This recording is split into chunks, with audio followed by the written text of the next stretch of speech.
শুক্রবার দুপুর 2টার সময় আল্লাহর এই খাস নামটি 7 বার পাঠ করুন আর নিজ চোখে ফলাফল দেখুন। আপনি ফলাফল দেখে আপনি নিজেই অবাক হয়ে যাবেন।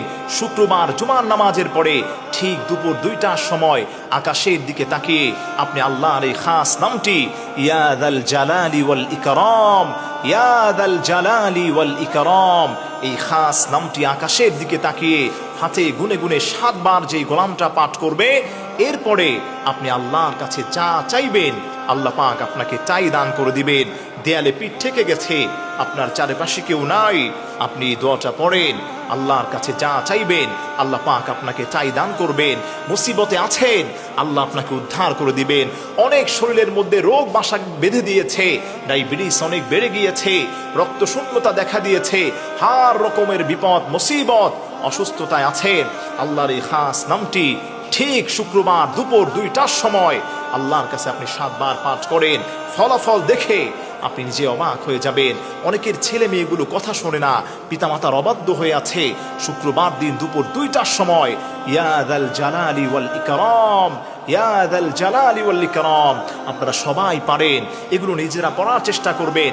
মাহফিলে যারা এসেছেন আপনারা এগুলো মা বোনদের সঙ্গে শেয়ার করবেন এবং এগুলো সোশ্যাল মিডিয়াতে যাবে, এগুলো শেয়ার করে আপনি পৌঁছে দিবেন। অপর ভাইয়ের কাছে আপনি পৌঁছে দিলেই আল্লাহ পাক আপনার আমল নামায় সেম সওয়াব আল্লাহ পাক দান করে আপনাকে সুসংবাদ দান করবেন। সুবহানাল্লাহ পড়েন। এজন্য আমার প্রিয় ভাইয়েরা আসেন, আমরা তো অনেক ক্রাইসিসে ভুগি, অনেক রিজিকের অভাবে ভুগি, প্রেশারিতে ভুগি, ডিপ্রেশনে ভুগি, অনেক ঝামেলায় ভুগি, ভালো একটা জায়গায় বিয়ে করতে চাই, এটা হচ্ছে না। আপনি ঠিক শুক্রবার দিন যেই সময়টা দুপুর 2টার সময় আল্লাহর এই খাস নামটি ইয়া যাল জালালি ওয়াল ইকরাম 7 বার পাঠ করে আল্লাহর কাছে আপনি হাত উত্তোলন করে যা চাইবেন আল্লাহ পাক মনের আশাকে পূর্ণ করে দিবেন। আপনি একটু চেয়ে দেখেন না, চাওয়ার মতো যদি কোনো গোলামটা আল্লাহর কাছে যেতে পারে আল্লাহ পাক তাকে সঙ্গে সঙ্গে দান করে দেন। তার কারণ হলো আল্লাহ রাব্বুল আলামিন স্পষ্টভাবে বলে দিয়েছেন, আমার যেই গোলামটা আমার হয়ে যায় গোটা পৃথিবীটাকে ওই গোলামটার জন্য আমি আল্লাহ পাক বানিয়ে দিই। সুবহানাল্লাহ পড়েন। এজন্য আমার প্রিয় ভাইয়েরা অবশ্যই এই দোয়াটা পড়ার আগে আপনি প্রথমে 3 বার দুরূদ শরীফ পড়ে নেবেন আল্লাহর রাসূলের উপর। কারণ আল্লাহর হাবিবের উপর যারা দুরূদ পড়ে, আল্লাহর হাবিবের উপর দুরূদ পড়ার কারণে এরপরে যেই দোয়াটা করা হয় আল্লাহ পাক সেই দোয়াটা ফিরিয়ে দিতে লজ্জাবোধ করেন। সুবহানাল্লাহ পড়েন। ইন্নাল্লাহা হাইয়ুন কারীম, নিশ্চয়ই আল্লাহ তাআলা অনেক লজ্জাশীল, অধিক লজ্জাশীল। কোন গোলাম যদি আল্লাহর কাছে হাত উত্তোলন করে আল্লাহ পাক বলেন ওই গোলামটা হাত উঠাতে দেরি হবে, ওই গোলামটার হাত যা চাইবে আমি আল্লাহ পাক কিছু না দিতে পারলে আমি আল্লাহ পাক বড় লজ্জাবোধ করি, আমি আল্লাহ পাক নিজের কাছে নিজেকে ছোট মনে করি।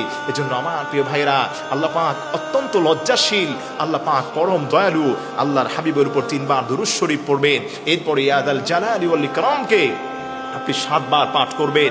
এরপরে আবার আল্লাহর হাবিবের উপর 3 বার দুরূদ শরীফ পড়ে আপনি যেই দুরূদ শরীফ পারেন, হুজুর আমি বড় দুরূদ শরীফ পারি না, কোনো আপত্তি নেই, আপনি যেই দুরূদ শরীফটা পারেন এই ছোট্ট দুরূদ শরীফ সাল্লাল্লাহু আলাইহি ওয়াসাল্লাম আপনি পড়তে পারেন, কোনো আপত্তি নেই। পড়ার পরে আল্লাহর উপর ভরসা করে কারো সামনে আপনি আমলটা করবেন না, নীরবে নিস্তব্ধে নিঃশব্দে একাকী আমলটা করার চেষ্টা করবেন।